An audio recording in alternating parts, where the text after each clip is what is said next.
आज होता दसरा। तुम्हा सर्वांना दसऱ्याच्या खूप शुभेच्छा।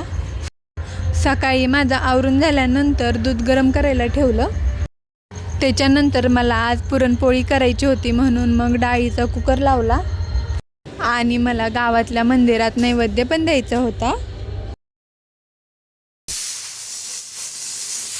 डाळ शिजल्यानंतर एका शेगडीवर मी भात ठेवला होता आणि एका शेगडीवर गुळवणी केली होती। त्याच्यानंतर संपूर्ण स्वयंपाक केला, जेवण केलं। नंतर आमच्या इथं 6 वाजता पालखी येते। पालखी येणार म्हणून इथं सगळेजण थांबले होते।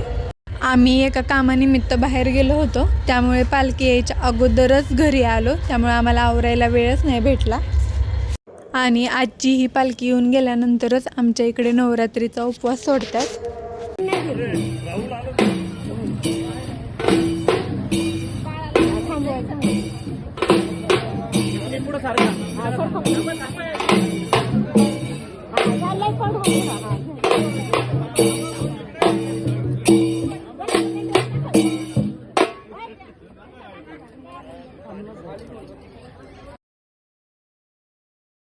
आणि हे माझे लहान दीर आहेत आणि जाऊबाई आहेत। ते सगळ्यांच्या पाया पडले म्हणून माझ्या पण पडले। त्याच्यानंतर सगळ्यांनी फोटो काढले। तर तुम्हाला दसऱ्याचा हा व्हिडिओ कसा वाटला नक्की सांगा आणि माझ्या चॅनलला सबस्क्राईब करा। थँक्यू।